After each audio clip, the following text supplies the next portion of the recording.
You may see me posting loads of properties before and after, and it's like amazing, the transformation, but what are the figures? What's the process? How do you actually take a rundown, ugly looking house and completely transform it into an after picture for Instagram? And how do you make money doing it? And how do you finance these deals? Well, right now I'm standing in Reading behind a beautiful house, but this has been completely transformed by one of my students and mentees, Michael. I'm about to go meet Michael inside. He's gonna give us a full house tour, show us the before, the afters, and tell us really what it took behind the scenes to make a refurb transformation like this happen. Let's go. The biggest thing about this, Michael, is the transformation on the outside. What did you do? Did you just render it? So it was a mixture of old brick and new brick, from what used to be the garage to the old house. So you can get anything to match up from a brick perspective. Yeah. So the best decision really was to render it all the way around and make it look one. How much did it cost, all the outside of the property, like the rendering and that? £5,000.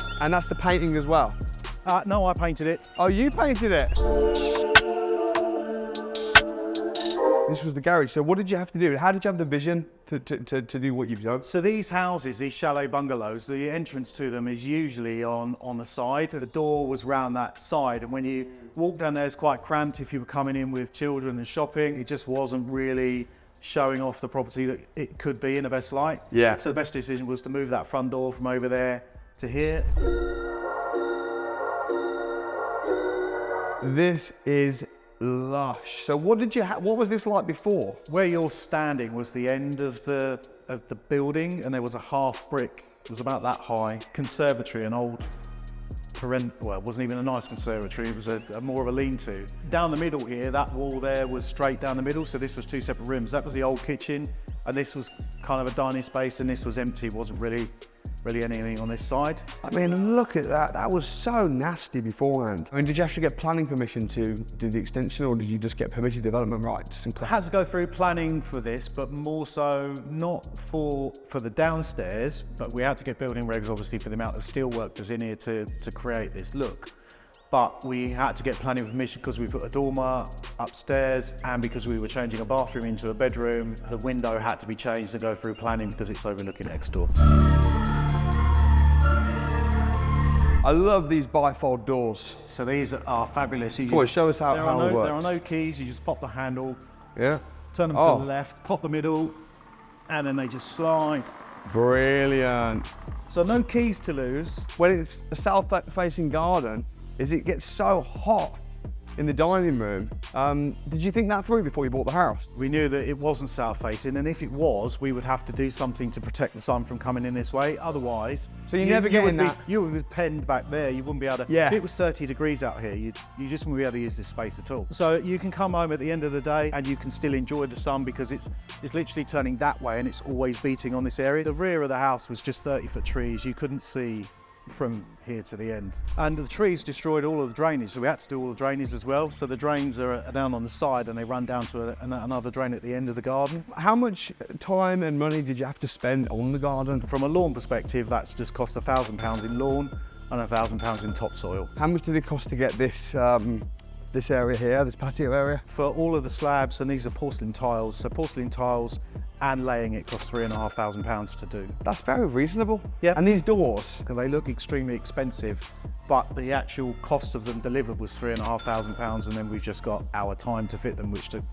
best part of the day, really. So the kitchen is from Magnet. As part of the project, we joined up with the LNPG. LNPG is a national buying group for landlords, where you can sign up to the LNPG and get discounts on major suppliers and retailers. So this quartz worktop that's also in the utility room, if you went to buy this normally from a retail perspective, it might cost you £8,000 to do a top like this, maybe a bit less. But this delivered and installed was £2,500 for the worktop. Jeez. So units and appliances was about £4,000. Done well with the space here. I mean, the fact that this room's quite small, really, but the bath is a man-sized bath.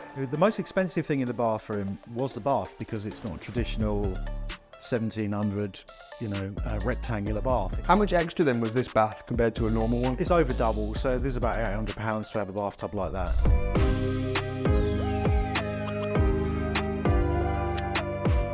And then then upstairs in these bedrooms, we wanted to maximise the space because they're old 70s chalet bungalows that had eaves. You can't step them back too far because if you push a bed too far back, you're definitely going to hit your head, but just to get an extra little bit of width. These are steels in here. We've got a lot of space for fitted wardrobes, and you've got a beautiful lookout. Yeah, this would make a perfect family home. Absolutely, you're well located, so all the connection links to the M4 is just a few minutes away. What's it on the market for now? 750. 750. At the moment. Has it been worth it? Have you learned a lot? And Oh, 100%, yeah. It's a journey of a lifetime, you know, there are things that you never forget. So there's not an inch of this property that I don't know. It's almost every nail I know where they are. You know, it's one of those. But you must be super proud of looking at it now and seeing the before and the after. It must be a really good feeling. 100%. What's the total cost then? How much have you spent on the actual cost? It's just under 200,000 to get to this position. What's the reason that you can't refinance this? Or certainly it wouldn't make any sense to refinance this and you're kind of forced to have to flip it. Yeah, so this falls into traditional flip project category because if you try to refinance it to rent it out in any shape or form, it would have to go through a stress test, and it wouldn't pass that stress test because the income wouldn't match up. Someone watching this is maybe looking to get into property and looking to start doing flips. What will be your advice for people wanting to get started based on what you've learned and what you've experienced? I mean, education is the big word. You know, I would do as much research as you would normally think you should do, but don't just go in blind, you know, get educated, recognise where you have got knowledge gaps. Ask as many questions, just keep asking questions. You know, if somebody thinks they've got the answer, ask more questions. I'm really proud of what you've achieved, and so should you be. I hope you get the right price for it. And was that an offer?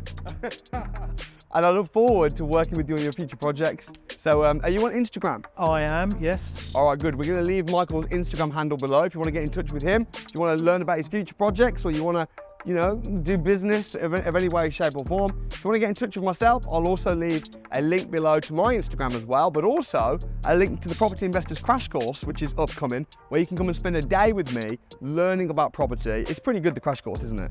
Yeah, it's off the charts. It's overwhelming. Yeah, so come down. If you've never been, come down to the crash course. Tickets are £1. There's no catch. I'll leave a link in the description, and we'll see you next time.